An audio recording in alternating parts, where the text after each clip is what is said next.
Good afternoon, Grant Cohn, co-host Coach Noah Johnston. My third live stream of the day.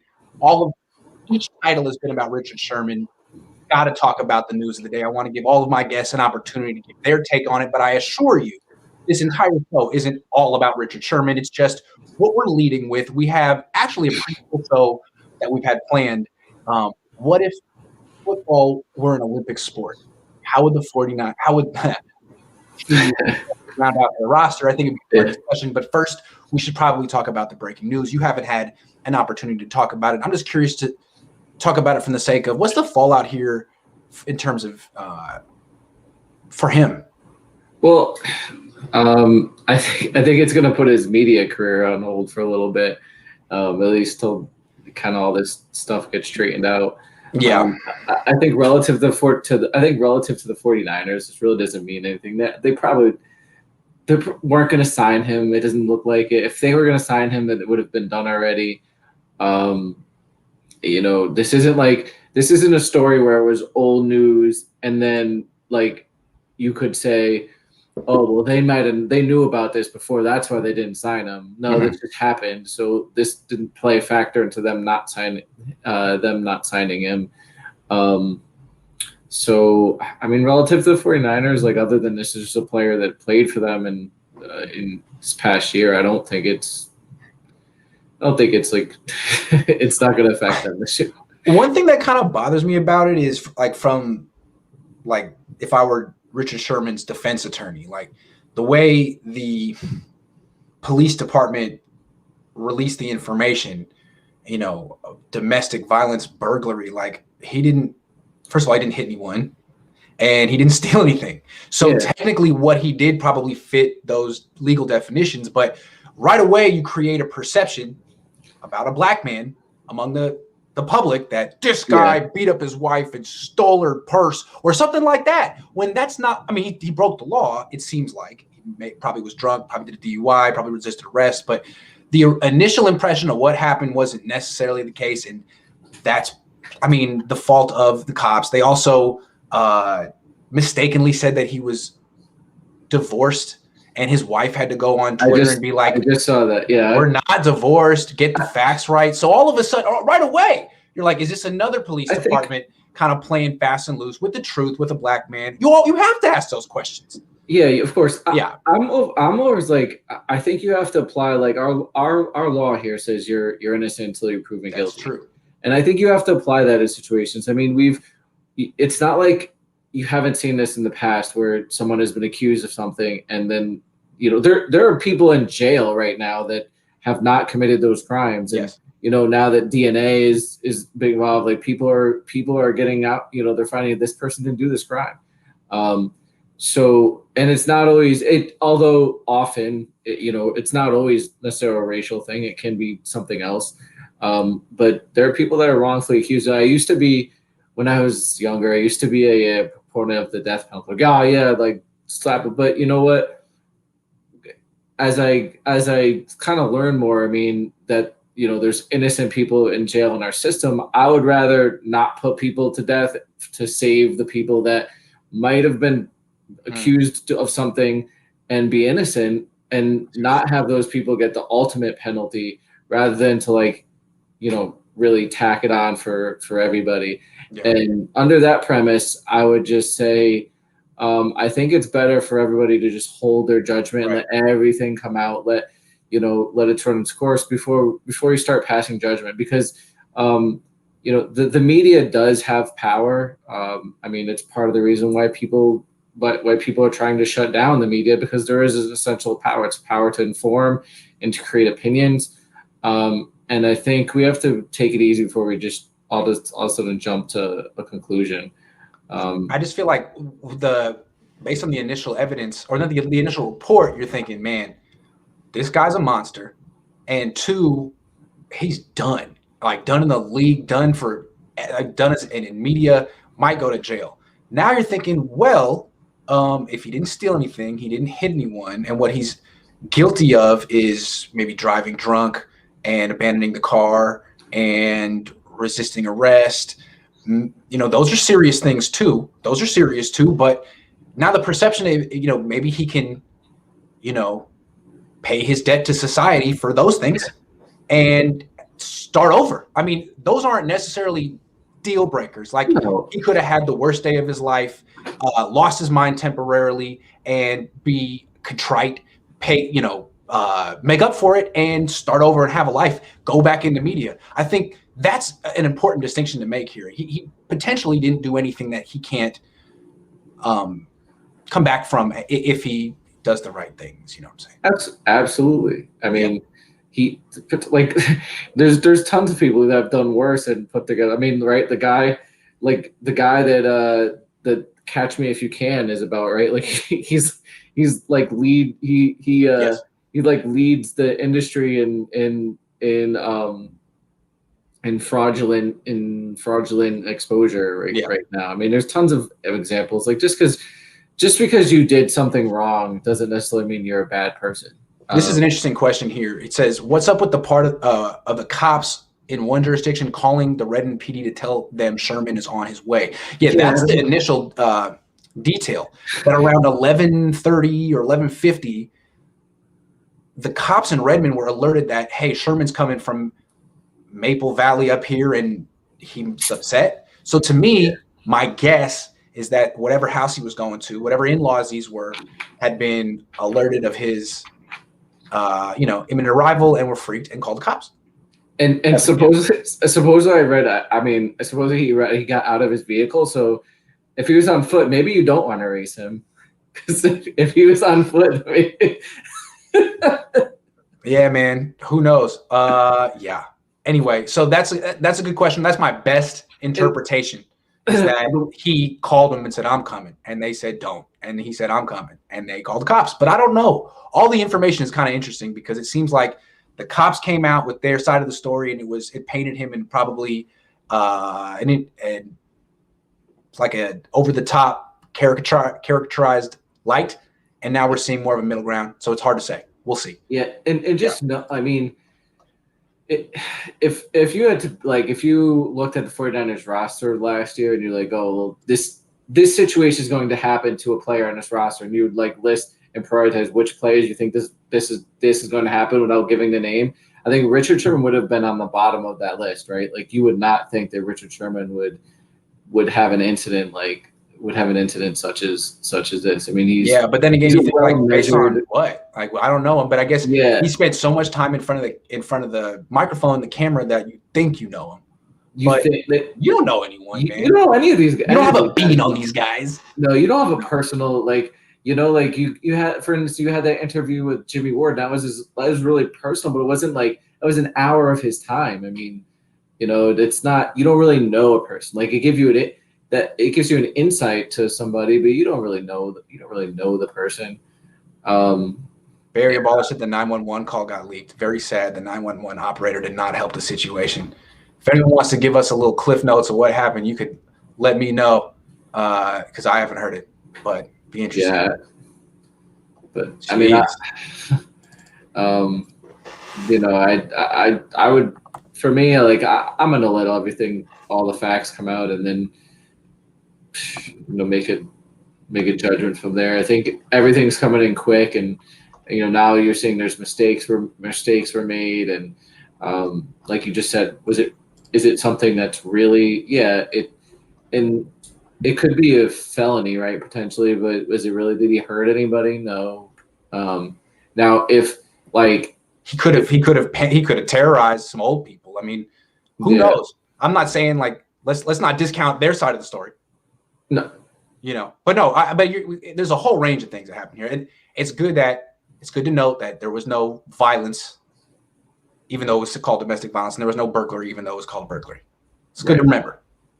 Right, and he is still married, right? He's still married. Yeah, it seems like the police department used some very strong terms, like to create a perception that was, they knew wasn't exactly correct, which is unfortunate because you hear about this stuff all the freaking time. So. We got to hear more. I still haven't heard anything about the 911 call. Curious to hear what exactly happened, but we'll move on. Hold on. Audio of Richard Sherman's wife calling 911. She says Richard is drunk and was threatening to, oh my God, hang himself. He was also aggressive and physical. Oh boy.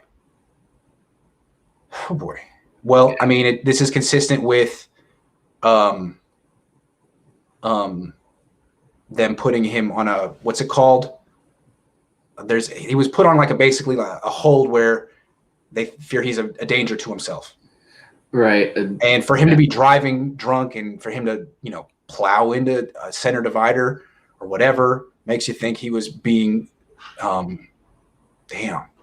being suicidal or just very self-destructive. Like, wow.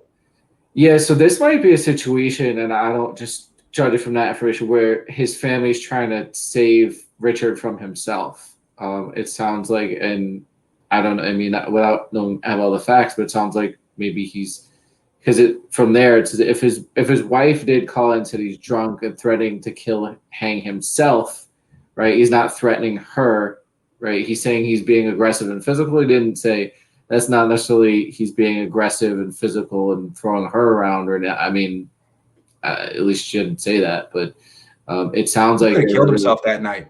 He could have.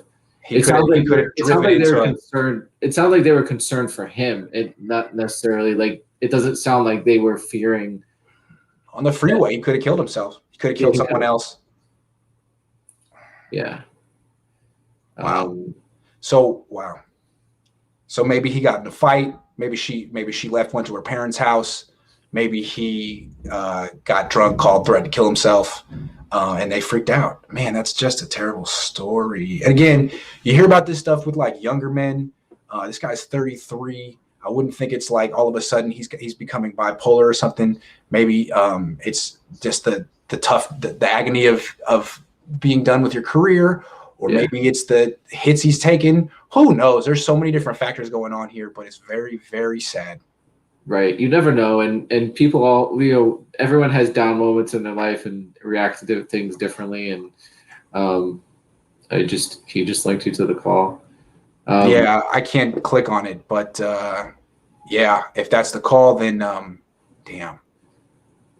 It's an interesting, right? Because remember the thing with Reuben Foster, where like they basically linked up Foster and Richard Sherman, like, hey, Richard, take him under your wing and help him, right? So it's, again, you don't really know these players, right? Because now, albeit a little different situation, it is an issue of violence, and you're having some issues with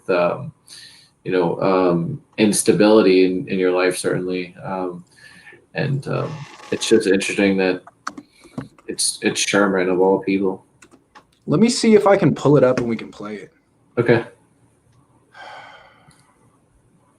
Okay.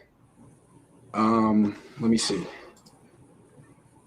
Okay, yeah, I think I can do this. Hold on. Okay, I'm gonna share screen. Chrome tab. Share. Okay. Let me get this out of the way. Okay, tell me if you can hear this.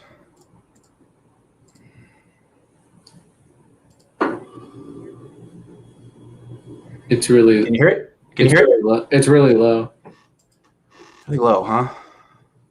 All the way up. Don't know why. Hold on, can you hear it now? Yeah, it's just low. Can your audience hear it?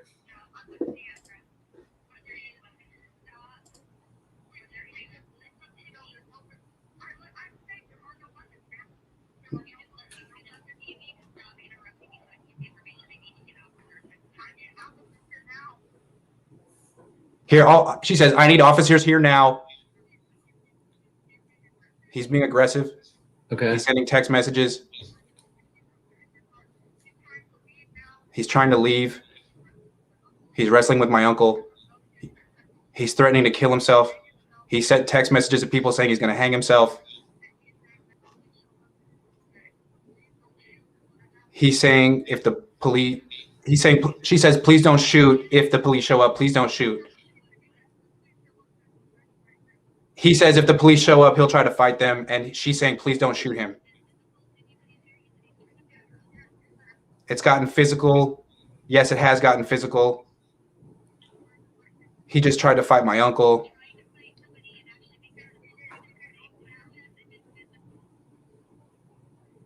This 911 operator is so...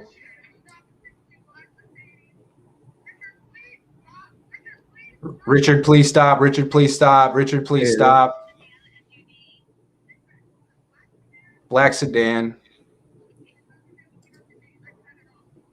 About 30 more seconds, guys.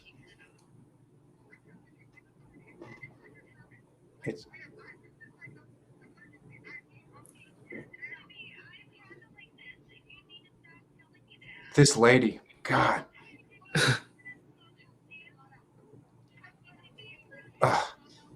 This 911 operator is so frustrating. I'm trying to help.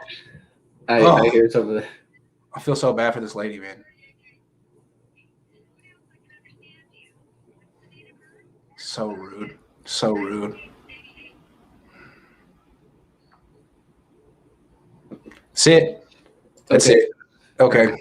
Yeah, I think there's a couple things. Just initially, a few sad things here. Number one, you have a person on the phone that's supposed to be trying to help a situation that's definitely not. Yeah. Terrible. The fact that you have to tell police officers when you drive to list, please don't shoot him. That's a problem. But that's secondary. Let's focus on the information we just learned. Wow, that's really, really, really sad. This is okay. So we're learning Richard Sherman is definitely a danger to himself. He's a danger to other people, but really, this is really sad. Who knew he was this close to rock bottom? It sounds like that. Like I said before, it sounds like her main concern was him. That she's calling. It sounds like to me that she's calling in concern for him about and what he's going to do to himself. And obviously, if he's driving, it might endanger somebody else. But it doesn't sound like she's not calling. Well, he did get in a physical altercation with her uncle, so he was. I mean, he was just out. He was just tough. I mean, he was out of control. It seemed like, and she was concerned for him, but also concerned for her family and barricaded in a house. And dude, wow. I have nothing else to say except whoa. Richard Sherman always seemed like he had it so put together this whole life. Man, this is tragic. He could have died today. I mean, at least he's still alive. At least no one got hurt. Man, I hope he's okay. I hope he doesn't do anything to himself, and I hope people, I hope he gets some mental health check, something. Yeah, I hope he's being monitored in prison right now. I'm sure knowing how Richard is and how he's definitely had an effect on plenty of people in the league and players in the league. I'm sure plenty of people are trying to reach out to him, and hopefully he accepts whatever help and everything that's offered to him, because I'm sure it will be, because he's definitely helped other people in this league. I do feel sympathetic. I mean, I was just on with my dad. I didn't know that he was starting to kill himself. And we were thinking like, well, this is a sad story, but we don't know him. And, maybe he's not a good guy. And maybe we should be more sympathetic with the in-laws. But dang, man, I mean, it seems like he came real close to ending it all last night. And I'm glad he didn't. That sucks. I'm so sorry that his family's going through this and he's going through this. Yeah, I don't know that I don't know this is a situation where you need to feel sympathetic for the in-laws or feel sympathetic for Richard. I think it's all together. I think this is still a family issue. They're not. It doesn't sound like they want to absolve or dissolve the family. It sounds like this is a family issue. They want to get this resolved. They want to help Richard, and it's sad. But I think you can feel sympathy for the family and feel sympathy for Richard, because I think they're all kind of in it. I think they're all together still. It sounds like it, and it is super sad. And hopefully, I can only just imagine like being in a position where my wife got into a fight with my brother or something, and I had to lock my wife out of the house. And I was like, that would be the worst thing. I just feel so terrible for that family. I'm sure no one thought it was coming to that. And damn, that sucks. I feel bad for Sherman and his wife and his parents, in-laws and stuff. And man, I hope he gets some help, because that's terrible. I've met Richard Sherman. I'd hate to think that he's going through all this stuff. Wow. That's heavy. That's the heaviest thing I've ever. Wow. Yeah. Shout out to Richard Sherman and his family. So sorry about that. Yeah. Hopefully, I don't know. it all turns out all right. And again, like it seemed like what she was doing is like, look, my husband is basically suicidal and destructive. Can you please come here and defuse the situation and not shoot him? And they still got him with the dog. Maybe it was they had to, but the lady on the phone wasn't particularly sympathetic, and it doesn't seem like the cops who showed up were either. And then their initial report made him seem like he was a wife beater, which is what it seemed like. God love this Ashley Moss lady. She was protecting her family, but also trying to protect Richard Sherman at the same time. And she was predicting that stuff like this would happen. And so, yeah, that's the name of his wife? I believe so. Ashley Moss, I believe so. Yes. Ashley Moss. That was. And listen to that call. Like she handled that very well. I mean, to tell the police, please don't. I mean, don't shoot him. It's Richard Sherman. Don't shoot him. Yeah. Whew, good for her. Man, that could have been so much worse. That could have been terrible. Could have. Oh boy. Okay. Yeah. I'm glad we talked about that. I'm glad we went over the audio. Glad we learned about that. That was real. Okay. Should we switch gears and stop talking about Richard Sherman for today? I think that's enough. Yeah. That just got really heavy. Let's try to lighten it up a little bit. We're gonna go light. Okay, we're going softball here. It's Olympic season. Okay. All right. Let's. Woosah. That was damn. Man. All right. Okay. It's Olympic season, and football is not an Olympic sport, but it's the best sport and should be an Olympic sport. And if it were an Olympic sport, it'd be kind of fun to think about how Team USA would go about creating itself, since Team USA in basketball is doing such a good job right now. How would you go about it, and who do you think should pick the players? John Lynch? No, not go John Lynch. First, I want to premise with this thing. Like, we're talking about this with the terms of an actual competitive team. So it's not a Pro Bowl team where you're just taking the best players of the year and slapping them together. Like, thinking of this in terms of a team that you want to put on the field to actually compete. So scheme fit plays a role. Okay. So no, I would not have John Lynch assemble this team. I think, and think about this. I think you got to start with the most important position and then build it out from there. So, and I'll get into why.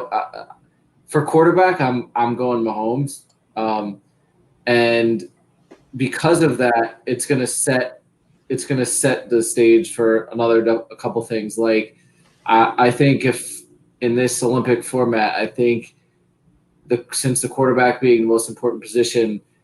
I think you got to take his OC, and that would be Eric Bieniemy.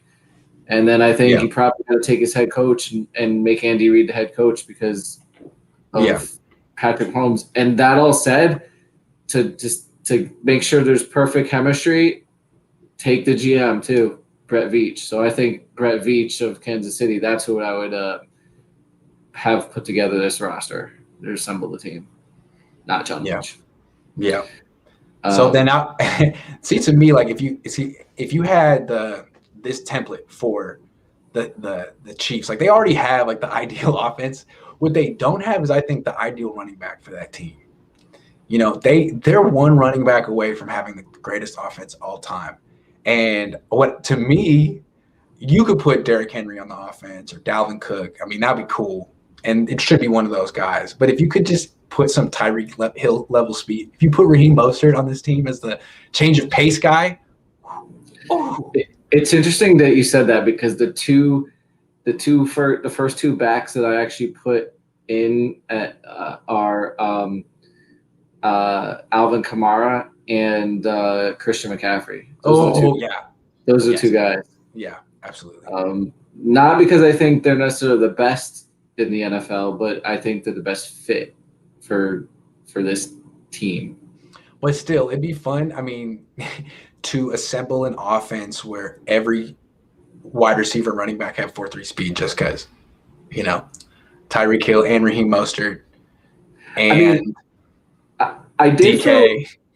I think Raheem Mostert would have a chance to still be on this team because he's going to offer special teams.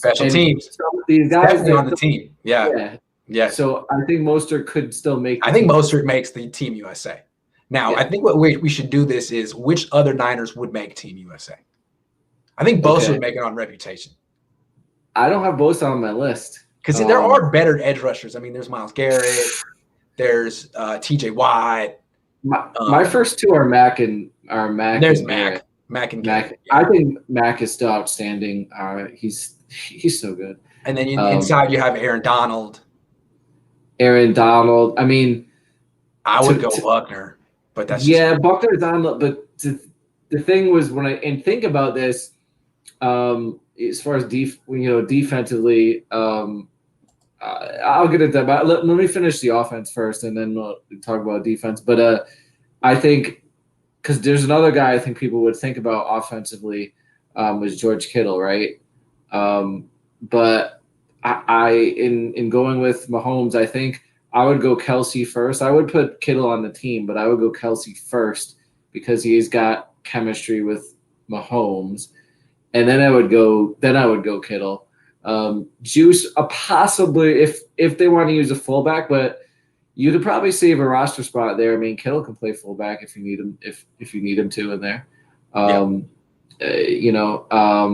I think wide receiver off the top, I go Tyreek Hill again because I want guys that Mahomes knows. And DK Metcalf would be so brutal on that team, man. Because you got Patrick Mahomes who can buy time like Russell Wilson, bomb it down the field, more 4.3 speed with some size. I mean, I know there's a lot of wide receivers better than DK Metcalf, but he's tough. He's tough. That'd be interesting. I had Devontae Adams on there. But he's great too. Yeah, I'm just kind of obsessed with making the fastest team possible. Because I feel like that's kind of what Kansas City tries to do. Slot. Well, the other guy that I thought that maybe a little bit of controversy for slot receiver, I have Cooper Kupp making it as a slot receiver because I don't want to take a guy that's an outside receiver and then project him into the slot. I want to take someone that does it and knows it. If other people have slot suggestions, you can certainly. Not Trent Taylor? Okay, fair. That's fair. Okay, that's fair. I think Trent Williams makes it. I would put Trent Williams out there. Well, that's two. So we got Kittle makes it. Kittle makes it I think Mostert will probably make it because of his special teams ability. Trent Williams makes it. Okay, that's three. Trent Williams. Fred Warner makes it as the middle linebacker. I'm sure you'd put. Well, yeah, and so Roquan that's Smith and I would go Devin White. I don't know. Interesting that I would take Robert Saleh as the DC. I think you got to. I think Bowles is pretty decent though. I think Bowles Saleh is pretty decent though. I gotta say, I love Saleh, but Bowles is damn good. Bowles is damn good. Yeah. Bowles is really good, but I think Saleh's a head coach right now. True. And that's true. He's a hot commodity. I think you're talking about guys. You're putting together an Olympic team on short notice. Saleh's an excellent communicator. I think he's going to work well. His stock's higher than Pete Carroll right now, defense-wise. Yeah.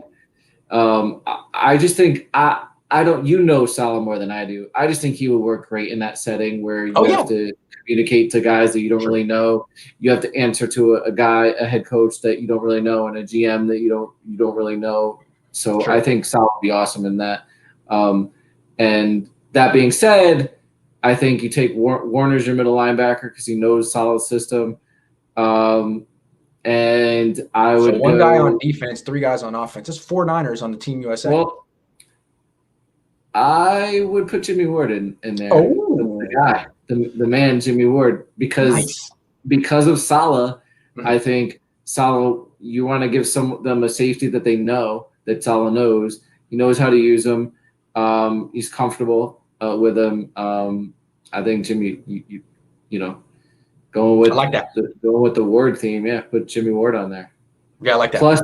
Plus only that is what he's talking about. If again, it's you looking for versatility and guys that can play multiple roles. If you have an issue at the nickel position, you can slide Jimmy Ward down to nickel. He can play nickel, and then you've got a backup safety. Tyrann Mathieu. He can come in there. He can play Jimmy's role, and you're good to go. What about Jason Verrett? No, I have the corners that I have on there. Obviously, Ramsey and I think you can make a case for Jair Alexander, but I like Xavier. I like Xavier Howard. I just have, I think Salah, if he had his druthers, would prefer a taller corner. So Xavier Howard and him, and then I think there's a lot of choices. A couple of choices you go before Verrett. Verrett's very good. You got to put Juszczyk on the team though. Listen, you gotta give it to him. If Andy Reid wants a fullback, then it's Juice. Then it's got to be Juice. Let's say that you can have 80 people on your team. Oh, Juice. He's on there. He's on. Yeah, and then if you expanded it to 80, you'd probably put Nick Bosa on there. I don't know. It seems like just off reputation alone. I did have before I put Buckner. I think I put Buckner as a secondary off a defensive line because I put in thinking schematically where you look for. I put Vita Vea first just because a physical run stopper. He doesn't provide the pass rush that Bosa provides, but he can give you a bigger body on first and second down, and just still provide some pass rush. And then obviously Donald and then interior. So. Yeah. Okay. It's a hell of a team. I think it could probably beat Canada. Maybe it could beat France. I don't know about Italy though. Italy's on a roll right now. Let me ask you: do you think if Team USA spurned Tom Brady, he would go play for Brazil? Probably and win. Yeah. Like, who are these guys? You keeping that guy instead of me? He probably everybody that's on Tampa that didn't make the team. He would just have them go get Antonio Brown. Hey, let's go get some. Get your Brazilian citizenship. Yeah. Come on, man. Let's go. Yeah. They don't believe in us. Yeah. All right. Well, I think that's a pretty good team. We should probably wrap it up there. But before we do, I just want one more detail that's been revealed about this Richard Sherman thing. They said that he drank 2 bottles, 2 fists, one of vodka and one of Hennessy. He could have killed himself. He could have drank himself to death. He could have killed himself on the highway. It is remarkable that Richard Sherman is still alive, and that I hope this was the worst day of his life, and he can bounce back. And I hope that I'm glad he didn't hurt himself. Glad he didn't hurt anyone else. What a terrible story. He was this close. It sounded like God. Hope a lot of people help him. He needs to be around people right now. So positive thoughts to Richard and his family. His wife, and I hope this situation, it gets resolved as quickly as possible with minimum hurt to anybody. Because again, Ashley, right, his wife is still involved in this, and you don't want her. You don't want to see her be hurt by the media or anything. That we just heard the 911 call, but we're not supposed to hear that, right? We're not supposed to, that's not true. That shouldn't have leaked out. That should have been private information between. So I think everybody, please, that calls out there, but please be respectful of Sherman's family and Ashley. They do have kids. And they try to think about how you would feel if something like that happened to someone in your family or to you. It's the worst nightmare. And then it's public. The only positive, I think the positive thing that maybe will come out of that phone call is whatever it's the Washington area, you guys got to get better training in your 911 dispatchers, right? Because that's not okay. Ashley Moss was upset. Of course she's upset. And the lady was like, "What's your problem?" Yeah. It's funny, Dave Chappelle, he had that joke about how he doesn't call 911 because exactly that they released the phone calls and all that stuff. I always giggled at that joke when I was 12, but it's so true, man. There's always the painful truth in his jokes. Wow, that's the truth, man. Yikes. What's your problem? Well, I'm calling 911. It's literally the number when you're upset that I'm upset. Come on, man. You don't hear people upset every day. Awful, man. That was really anyway. Thanks for talking about this with me today. Yeah, no doubt. All right. Enjoy the rest of your day. Hopefully it's better. Yeah. All right, guys. I'm gonna be back at 6 with a roundtable. We'll talk about other stuff. I promise. I'll see you guys then. Take care. Thank you for watching.